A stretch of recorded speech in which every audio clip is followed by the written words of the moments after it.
Whenever you hear about ancient ruins, you almost never picture them being suspended somewhere, or just randomly hanging on the branch of a tree, right?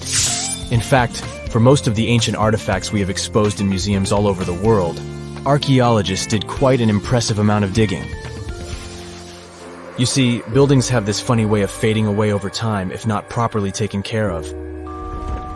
Sometimes we need to reuse some building materials, so an older construction may be sacrificed in the process.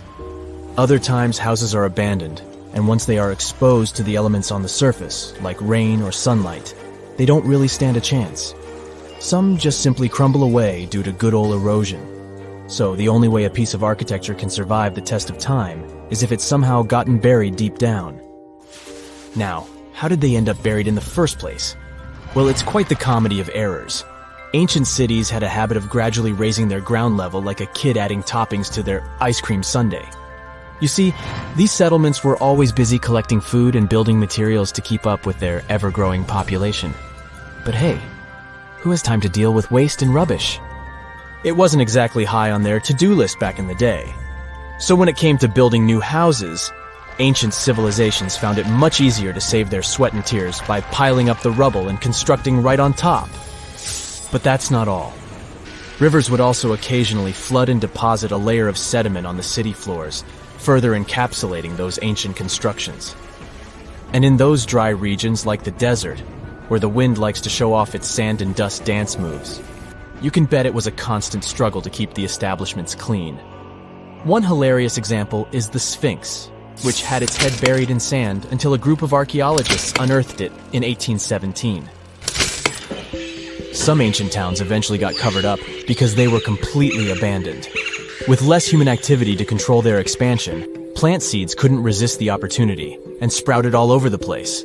They gobbled up carbon dioxide from the air and grew, adding more and more bulk to the ground. Those cheeky roots even decided to stabilize the soil made from decaying plant matter, creating layers upon layers of earthy goodness. It's like the ultimate DIY project Mother Nature embarked on, with plants as her loyal helpers. The act of digging into the secrets of ancient civilizations is not just about unearthing a lost world. It's also an epic quest to reveal the hidden treasures beneath layers of history. But how do archaeologists know where to dig in the first place?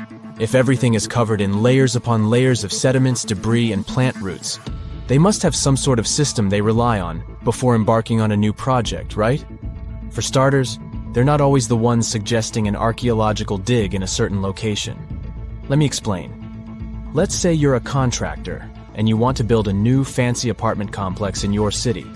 Some local legislations have certain requirements before your project can start, though. For instance, before anyone starts building on a piece of land, they might need to bring in specialists to check the soil. These clever folks can be archaeologists, geologists, or paleontologists, and they need to keep an eye on things during development. If any artifacts or ecofacts, fancy word for organic remnants, are discovered, these experts swoop in to excavate and study them. But what about sites that have nothing to do with bulldozers and yellow hats? Archaeologists have more than one trick up their sleeves when it comes to locating ancient hotspots. They dive deep into historic records with a healthy dose of detective work. By sniffing out old documents and maps, they can piece together the puzzle of human activity in a specific area. If a site has been visited before, it's even better. Finding records of past excavations or historical accounts can give archaeologists lots of information on where to continue their treasure hunt. Before archaeologists start swinging their shovels, they engage in a bit of a visual scan mission. Armed with a grid system, they'll stroll around the site, keeping their eyes peeled for any artifacts that might be hiding just beneath the Earth's upper layer. From groundstone tools to historic glass and even ancient garbage dumps, yes, they're also valuable. These keen-eyed explorers can spot signs of human activity faster than most people. If they stumble upon midden soil, fancy term for a garbage dump, they know for sure that humans once called this place home. Archaeologists don't just rely on their trusty shovels, though. They have an arsenal of gadgets to aid in their search for hidden wonders. Geophysical tools are like their secret weapons. Take the resistivity meter, for example. This clever contraption measures the electrical component of the soil and any buried features or artifacts. A buried wall, for instance, will create a different resistivity reading than the surrounding soil. Magnetometers and ground-penetrating radar work in similar ways, showcasing potential hints of ancient treasures in the soil. And who could forget our trusty old friend, the GPS? It helps archaeologists map out precise locations, like a high-tech treasure map, leading them straight to their pot of gold. Care to virtually visit some of the most important archaeological sites in the world? Well, follow me. In the United Kingdom, for instance, you'll find this interesting place called Stonehenge. It's one of many henges scattered around, but this one really takes the cake. Picture this: massive ancient stones standing tall and proud, arranged in a funky outer ring and an inner horseshoe, with some smaller stones thrown in for good measure. And guess what? These amazing stones have been around for over 5,000 years. Talk about a serious case of rock-solid longevity. Now, here's where it gets interesting.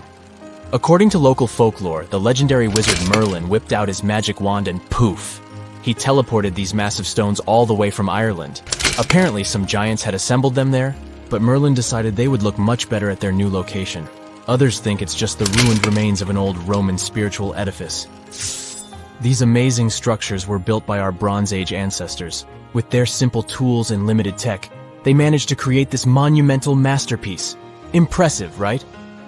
Unfortunately, there's still so much we don't know about this area. Stonehenge's initial purpose remains a mystery to this day. Sure, there are lots of theories, but scientists have yet to agree on the subject. However, we do know that it's perfectly aligned to catch the sunrise during the summer and winter solstices. The ancient city of Pompeii is an equally amazing archaeological site. Picture this: Mount Vesuvius, a notorious troublemaker, decided to throw a volcanic tantrum and completely covered this ancient Roman city. It turned it into a time capsule, located outside present-day Naples in Italy. Fast forward to the year 1748, when a bunch of adventurous explorers stumbled upon Pompeii. Lo and behold, they discovered a treasure trove of well-preserved goodies: streets, houses, food, probably a bit stale by then, blingy jewelry, fancy sculptures, colorful frescoes, everyday household items, and even animal and human remains. It was like an epic archaeological party. From the looks of it, Pompeii had it all. Fancy houses and villas, a massive 20,000-seat arena, cute little artisan shops, hangouts like taverns. And let's not forget the saucy spots like those luxurious bathhouses for some intense pampering. There's also the sanctuary of Apollo, where people used to gather for their daily dose of worship. And of course, the bustling heart of the city, the Forum of Pompeii, where all the cool people used to hang out. And guess what? Pompeii is so cool that it made it to UNESCO's World Heritage List back in 1997. That's like the ultimate Hall of Fame for historical awesomeness. It also includes many other famous buildings and sites, like the Taj Mahal in India and the Acropolis of Athens in Greece. Today we're going to an art history trip. Our main focus is to unravel the mystery of whether or not ancient statues has always been white. We'll visit museums and even time travel to try and get a glimpse of what these statues were really like back in the day. To kick off our tour, we land in New York. We climb the famous steps of the Met, the Metropolitan Museum of Art, and walk inside this enormous museum. You walk down the aisle and get to the room where one of the world's biggest collections of ancient Greek and Roman statues is held. Admiring the large array of statues, one thing seems evident. They are mainly white. It makes sense since their primary material is white marble. For centuries, historians, archaeologists, and researchers in general have always taken this fact for granted. Weren't these statues always white? Until recent decades, this wasn't something that people discussed. But in the 1980s, researchers unearthed an ancient Greek statue that was clearly pigmented. This new discovery made them wonder, were all ancient statues painted? Let's take a close look at this work of art.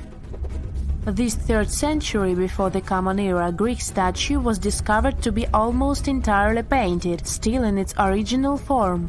You don't have to look too hard to notice that the statue still carries some of these original pink colors, with some shades of blue and red paint as well. The thing is, this statue is not an exception, it's the norm. As it turns out, ancient civilizations did paint their sculptures with bright and vivid colors, but somewhere along our historic timeline, this information got lost. According to researchers, pigment in sculptures was a way of bringing their representations closer to real life. We live in bright colors, so art might as well reflect that, right? Right!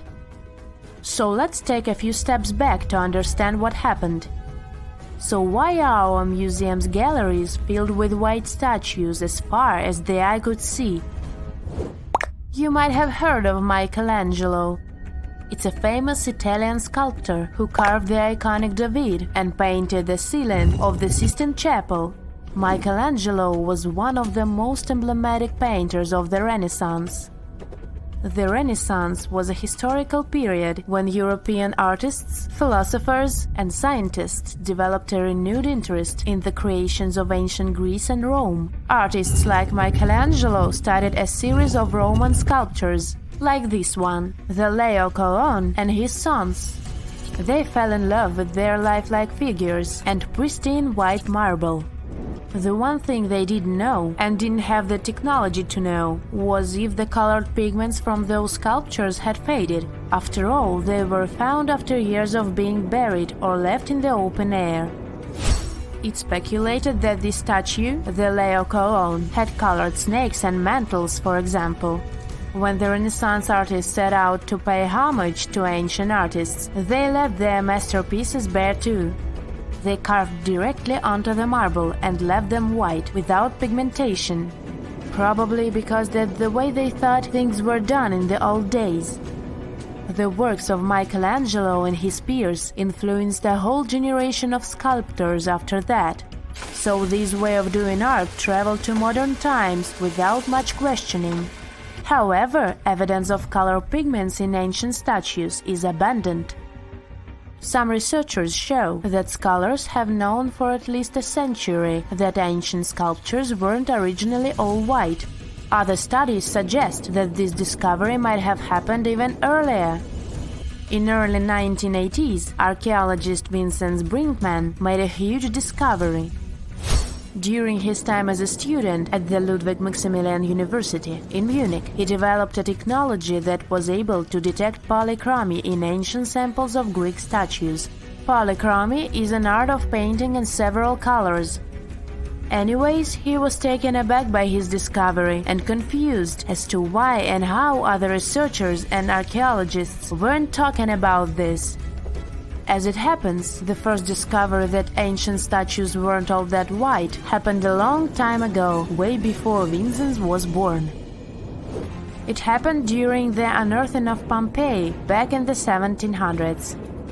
As you may know, the city of Pompeii in southern Italy was completely covered with lava after the sudden eruption of Mount Vesuvius. The city was destroyed, but the clouds of ashes that arose from the lava managed to preserve a lot of the city structure through time. Thankfully for art historians and archaeologists, Pompeii became a digging ground for understanding ancient Rome. Researchers found several conserved frescoes that depicted scenes of daily Roman life. In one of these paintings, an artist is seen painting a sculpture. This fact was recorded by a very famous art historian known as Johann Joachim Winckelmann. He is also considered the father of art history. Now let's take a closer look at another famous statue. To see this one in person, you'll have to fly all the way to Rome and visit the Vatican museums. The statue you're looking at is a classic representation of Caesar Augustus. In case you didn't know, he was the founder of the Roman Empire and the first emperor of Rome. He is important. The sculpture you're seeing is called the Augustus of Prima Porta. You may have seen this before, probably in a history textbook. The thing is, it's always depicted in its white marble form. But according to an archaeological finding from the 1860s, the original statue was way much more colorful than that. According to archaeologists, the statue of Augustus de Prima Porta has a crimson tunic, yellow armor, and a purple mantle. It's important to keep in mind that colors weren't made artificially as they are today. Artists could only produce color from natural resources, so purple, for example, was an extremely difficult color to make. Back in the day, they derived purple from the mucus of a rare species of snail, meaning that anyone who used the color purple to pigment their art and clothes was powerful and wealthy. Well, this looked like enough proof for me that ancient statues weren't always white. But as we can judge by the look of our modern museums, there didn't seem to exist enough interest in the art community to further explore polychromy on the ancient statues. But remember that archaeologist we talked about, Brinkman? Well, he has been collecting data on polychromy since the 1980s. At a certain point, he even began making colored replicas of such statues. The technology used is far from simple. To reconstitute these ancient works of art, Brinkman makes a 3D plaster copy of them. Then he paints them by hand with the help of his wife. To find out which color were used in the original sculptures, Brinkman uses UV light. Certain pigments glow under UV light, exposing traces that would otherwise be invisible. Take this colorful archer as an example. Look at these colors. This piece is the reconstruction of a marble archer in the costume of a horseman. To accurately depict the archer, restorers had to research a lot about the history of the region where the art piece was originally found, since colors have a cultural meaning. That, together with UV technology, allowed for the reconstruction you can now see. It seems very far from the idea we have of what the Greeks would make, but this is supposed to look exactly like the original one. According to Brinkman, we shouldn't be so surprised that ancient Western civilizations used bright colors to depict their realities. After all, the Romans and Greeks were heavily inspired by the works of art of Egyptian civilization, Old Mesopotamia, and Asia.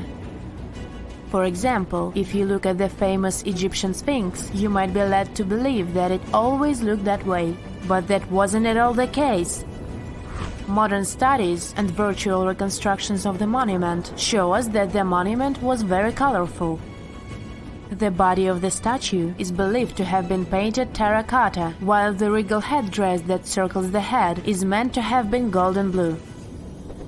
All of these were considered important colors in Egyptian times, and it was only suitable to use them to depict a pharaoh. So how come the world is still talking about a statue that only existed for a mere 54 years over 2,000 years ago? What made this impressive ancient construction so remarkable that we're still discussing it? I'm talking about the Colossus of Rhodes, of course. It's considered to be one of the 7 wonders of the ancient world, along with the Great Pyramid of Giza or the Gardens of Babylon. There are a lot of mysteries surrounding this ancient statue, but let's look at some of the facts first, shall we? What we do know is that the local Rhodians decided to start a massive project once a Macedonian siege over their island was over. In other words, it was their way of honoring the higher powers for their victory. Using a lot of material left behind by the Macedonians, they started the construction of the Colossus, which is estimated to have taken about 12 years. Most contemporary descriptions of the sculpture agree that it stood about 105 feet tall. Now, just to compare, that's about the size of the Statue of Liberty today, which is 151 feet tall. It may not seem like a lot. I mean, Lady Liberty is currently ranked as the 52nd tallest statue in the world. The champion here would be the Statue of Unity in India, standing proud at an astonishing 597 feet. But for ancient times, that was quite an accomplishment. But is the similar height the only connection between the Colossus of Rhodes and the Statue of Liberty? Not really. We do know that they both also refer to Lady Liberty as the modern Colossus, since both statues were constructed as a symbol of liberation.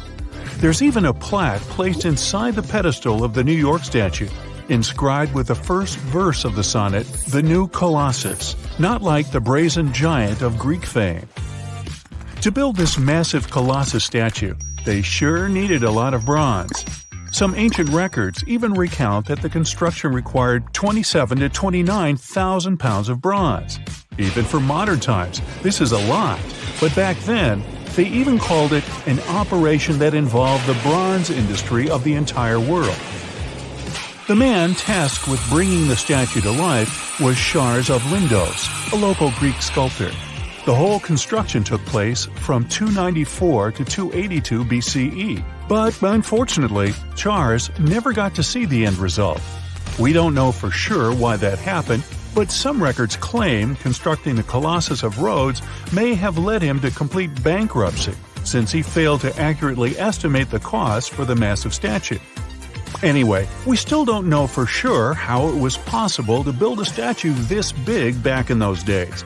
They had none of the equipment we have today, like excavators or elevators. Some old records said that they had to invent a completely new, custom method to build it. It all happened on the location, put together piece by piece. They supposedly split the statue into many different sections, and the first one to be constructed was the feet. Once each section was done, huge mounds of earth were placed around it, so they could continue working on the next section above. However, these records were made more than 100 years after the Colossus was finished, so there's little we can say about the accuracy of this information.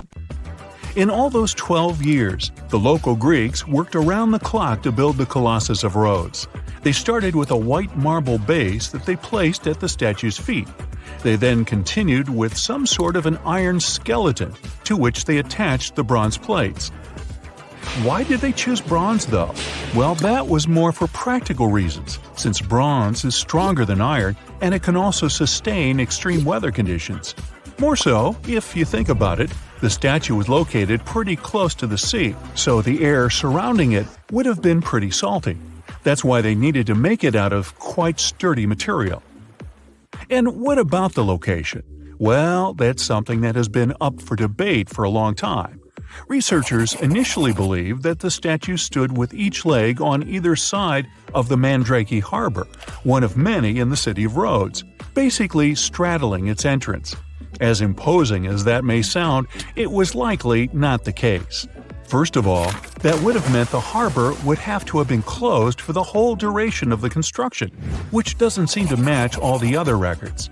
More so, after the statue had fallen, it would have probably blocked the entirety of the harbor, which again doesn't seem to be mentioned anywhere. Most recent depictions say that it most likely stood either on the eastern side of the Mandrake Harbor or maybe even further inland. So, what happened to this impressive structure? Is there really nothing left of it to this day? And why did it survive for only 54 years, since it took so long to build and it was so important for locals? Well, as admired and valued as it was to the Greeks, an earthquake took the Colossus of Rhodes away from them. The story goes that because of the movement of the earth beneath it, the statue snapped at its knees and was completely laid on the ground. Nonetheless, the statue still continued to be admired for centuries. The Rhodians refused to rebuild it as they considered it a sign and did not dare intervene with destiny.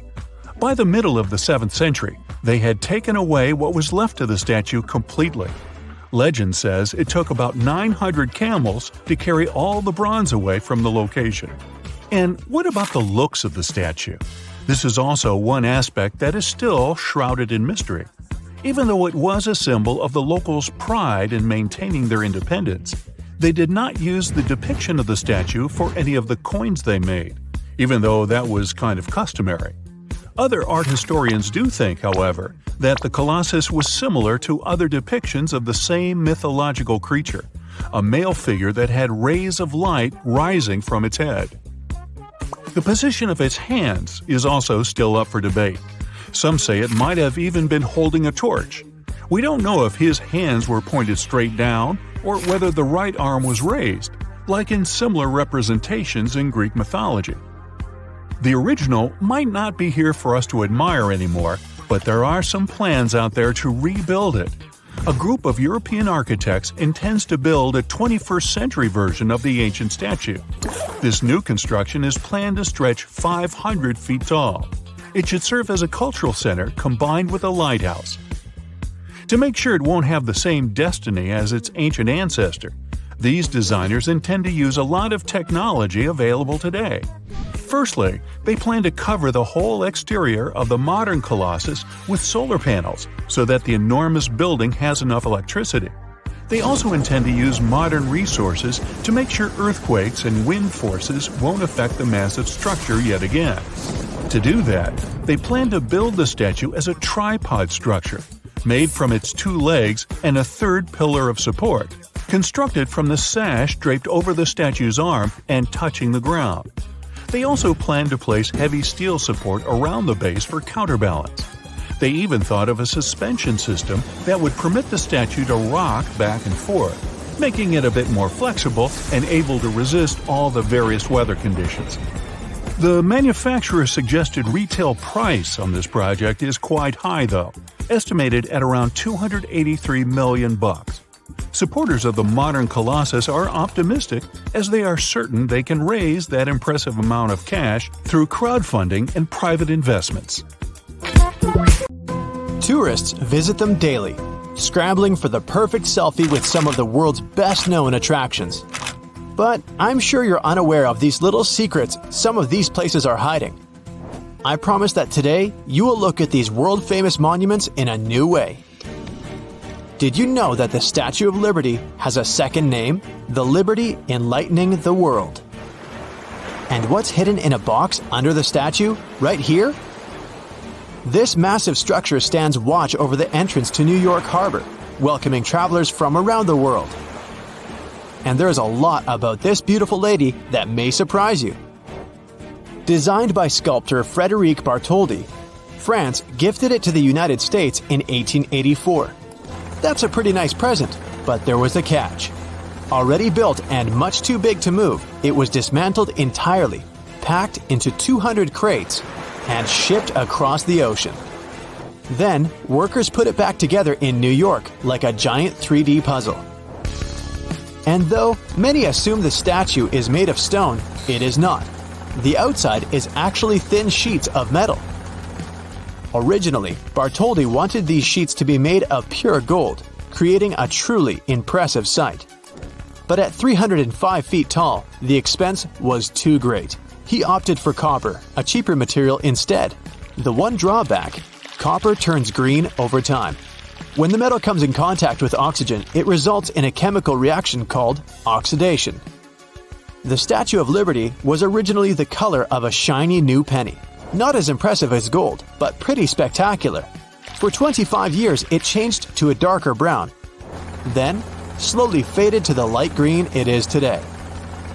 Because the statue is hollow, you can actually go inside and walk up to her head. I hope you've been working out though. You have to climb 354 stairs to make it to the crown. Though initially open to visitors, the torch is now out of bounds. It was damaged in 1916 and has remained closed ever since. Maybe avoid visiting when the weather is bad. In heavy winds, the Statue of Liberty sways up to 3 inches, while the torch can move as much as 5 inches. I would turn as green as the statue itself. Oh, and it's hit by nearly 600 bolts of lightning every year. Shocking, I know. There's also a secret box tucked away beneath the statue. It contains a copy of the U.S. Constitution, 20 bronze medals, and a portrait of the statue's designer. Another well-known monument takes us over the Atlantic Ocean to Paris, France. It's the Eiffel Tower. And though appreciated now, did you know it was once so disliked it almost never got built? Or that the engineer added a special floor just for himself when the tower went up? Engineer Gustave Eiffel built it for the 1889 World's Fair. At 1,083 feet tall, it's the same height as an 81-story building. Once finished, it was the tallest human-made structure in the world and remained the tallest for 41 years until the construction of the Chrysler Building in New York City. Before being built, the public received a sneak peek of the designs. People were not impressed. They called it everything from a truly tragic street lamp to a belfry skeleton, and residents, along with the Champ de Mars where the tower was going to be built, actually went to court to block its construction. But authorities sided with Eiffel, and the tower was finally built. Gustav asked the designer of the tower, Maurice Koechlin, to include an apartment at the very top for his private use. It offered a 360-degree view of Paris and had a living room, big enough for a table, a couch, and a piano, a kitchen, a bathroom, and a bedroom. Talk about a luxury penthouse in the sky. Let's take a quick hop over to London next to check out the Big Ben. But which part of the structure does the name actually refer to? You might be surprised. Big Ben is actually the name of the bell, not the tower. That's right. You're more likely to hear Big Ben than see it. It's located in the Clock Tower, which was renamed Elizabeth Tower in 2012. And the only visitors allowed to enter Elizabeth Tower and see Big Ben are residents of the United Kingdom. Everyone else can only admire it from afar. Pity. The bell weighs 16 tons, the same as 4.5 hippos, and is 7 feet tall. Not far from here is the impressive London Eye, Europe's biggest wheel at 443 feet tall. Less than 30 years old, it still has its secrets. In this case, they involve the number 13, a little romance, and tortoises. There are 32 climate-controlled observation capsules on the giant wheel, but they numbered them from 1 to 33. What? The reason is simple. Designers skipped the number 13 because of its association with bad luck. Next time you take an elevator, you'll notice there's no 13th floor in most buildings for the same superstitious reason. The 32 capsules represent the 32 boroughs, or areas of London. And it is a top-rated tourist destination, receiving more visitors than the Taj Mahal or Stonehenge. And who knew a giant wheel could be romantic? At least 5,000 marriage proposals and over 500 weddings have taken place here. Not a fan of scary rides? You got nothing to worry about. The London Eye moves at a very slow 10 inches per second, which is twice as fast as a tortoise moving at top speed. The ride doesn't even stop to let people on and off. Back to the United States for this next famous monument, the Hollywood sign. Did you know that it used to be bigger?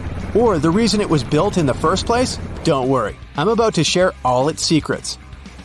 Developers S. H. Woodruff and Tracy E. Schultz built the original sign in 1923, creating it to advertise real estate. The two men wanted to establish a new neighborhood called Hollywoodland, and the now iconic sign was simply meant to be a giant advertisement to draw home buyers to the area. They planned to remove it after 18 months. In fact, the original sign spelled out Hollywoodland. The city dropped the last 4 letters in 1949. And now, you can only appreciate it from a distance. Tourists are not allowed anywhere near the actual sign. Standing in your way, razor wire, motion sensors, infrared technology, and alarms. There are even helicopter patrols. Yikes!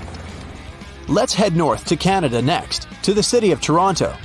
When you search along its skyline, you'll see its most famous landmark, the impressive CN Tower. At 1,815 feet tall, it's pretty hard to miss. But what treasure does it hide in a special time capsule tucked away in its walls? It took a whole year for 1,500 workers to build the tower, completing construction in 1974. 2 years later, it was open to the public. Afraid of heights? It might not be a tourist attraction for you. First, the elevators have glass sides and a glass floor as well. It takes 58 seconds, speeding at 15 miles per hour to take you from the ground floor to the observation deck in the sky. And the deck also has glass panels on the floor. Don't worry though, you're not gonna fall through. They're so strong that they can handle the weight of 35 moose. I wonder how they tested that. When the tower opened in 1976, a time capsule was hidden in the wall of the lookout level. Inside, you'll find newspapers, Canadian coins, letters from children, and a letter from Pierre Trudeau. The capsule will remain there until 2076, and there's more. Mount Rushmore actually has a hidden room behind Abraham Lincoln's head, but what's inside? Sculptor Gutzon Borglum initially had a much bolder design in mind, including moments in American history with the foreheads of George Washington, Thomas Jefferson, Theodore Roosevelt, and Lincoln. But his ideas were too ambitious. Instead, he was given permission to create a Hall of Records, a secret chamber that would highlight the history of the United States and any important documents. And finally, what's the secret color-changing magic of the Taj Mahal in India? And the reason is surprisingly simple. The large building can be found in the city of Agra in the northern part of the country. It was built by Shah Jahan as a monument and a tomb for his wife, Mumtaz Mahal. Construction started in 1632 and wasn't completed until 1647. White marble covers the outside of the building and is decorated in jewels like lapis lazuli, jade, turquoise, and amethyst. These are placed to create geometric and floral patterns. But if you look at photos of the building, it doesn't always look the same. The color changes depending on the time of day. It has a lot to do with how the sun reflects off the marble. It may seem pinker at dawn, pure white at noon, and an orange bronze at sunset. Some evenings it may even look translucent blue. A second building was planned, designed by the Shah himself. It was a dark reflection of the original. Instead of white, the plan called for black marble. They never completed it. It's incredible how even more impressive these already cool monuments seem when you know a few of their secrets. The Statue of Liberty wasn't always the iconic green color that we know today. The statue originally consisted of copper skin over the iron framework, making Lady Liberty appear a bright bronze color. Over the years, the copper began to oxidize, forming a protective layer called patina and creating a bright green hue. It took 30 years for Lady Liberty to turn fully green. If the statue's sculptor Bartholdi had it his way, Lady Liberty would never have been green, or even copper for that matter. The architect originally intended for the statue to be a lighthouse. In order for the lighthouse to be visible at night, Bartholdi planned to wrap the entire sculpture in gold leaf so that it would glow under the moonlight. This idea was rejected because it would have been far too expensive. New York isn't the only city to have its own Lady Liberty. You can find a much smaller version of the sculpture within the entrance hall to this famous museum in Paris. This mini Lady Liberty was crafted by Bartholdi shortly after the original statue was erected for the 1900 Paris Exposition, a world fair held in France to celebrate the achievements of the previous century. There's gold in the metal the torch is made of, but if you look closely at it, you can see that it's not the original torch that was brought here from France. About 100 years after the statue was installed, in 1986, frequent rains and leaking water damaged the torch, and it had to be replaced.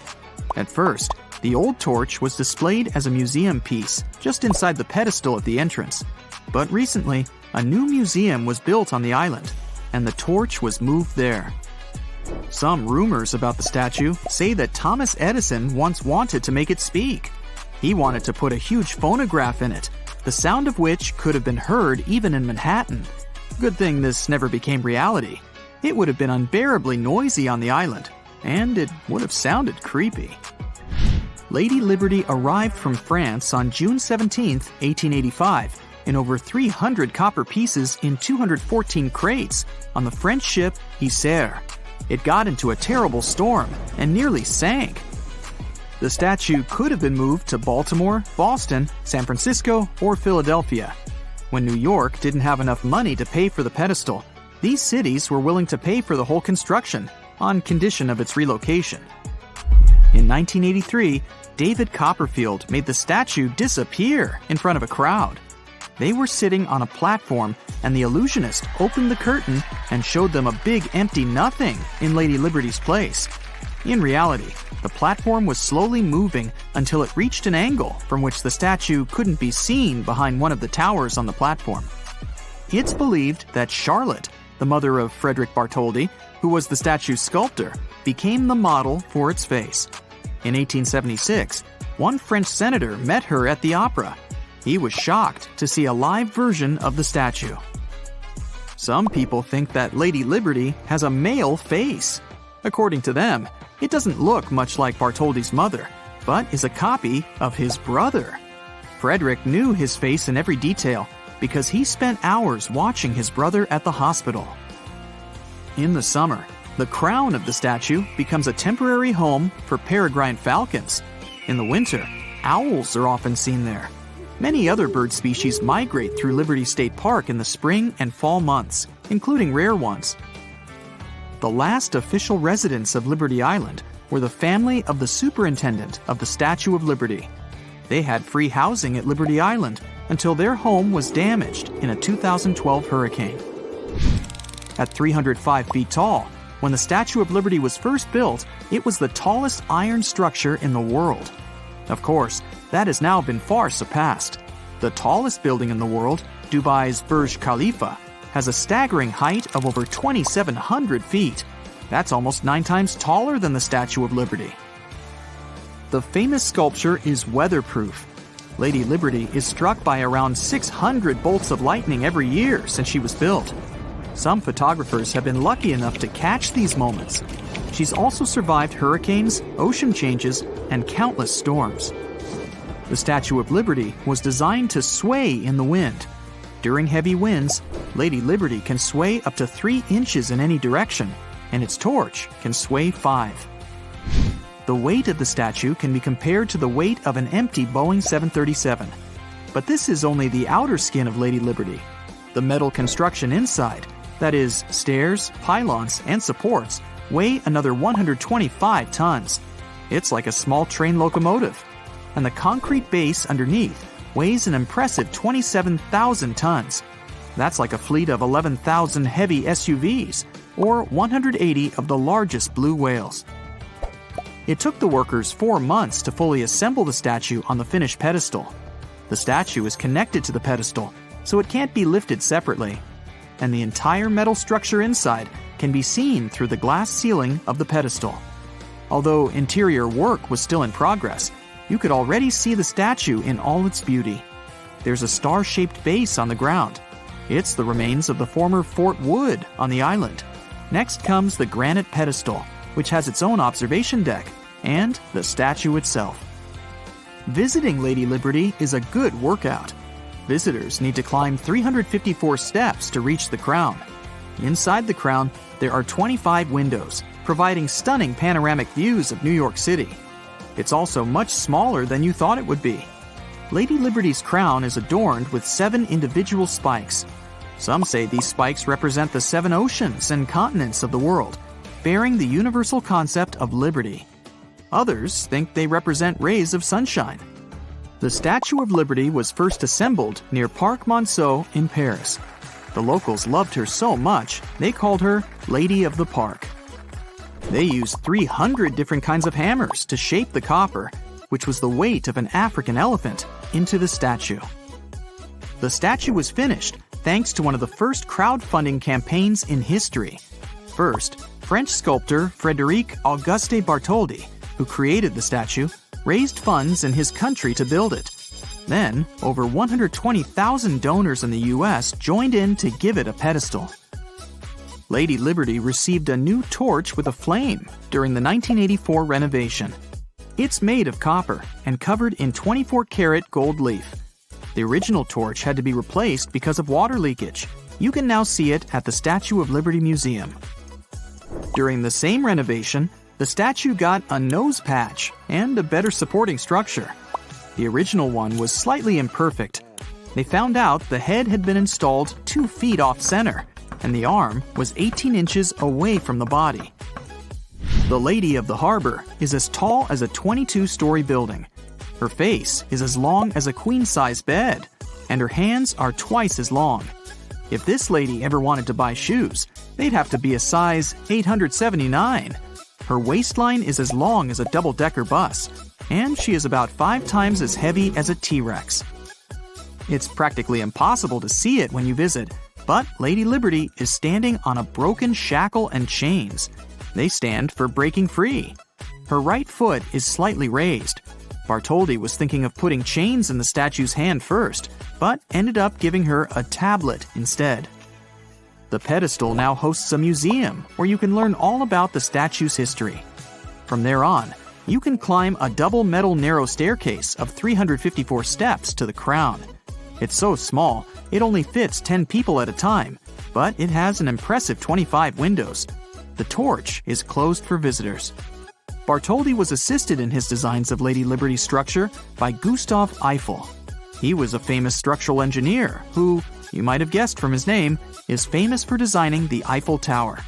Eiffel designed the framework and structures that support the Statue of Liberty. Liberty Island was only named so in 1956, 70 years after the statue had been installed. Until then, it was known as Great Oyster Island, then Bedloe Island, after a Dutchman who owned it. At some point, it was also called Love Island, by order of Governor Francis Lovelace. You can't travel to Liberty Island by a private ship and dock it there. The only allowed official way to get there is by Statue Cruises Ferry.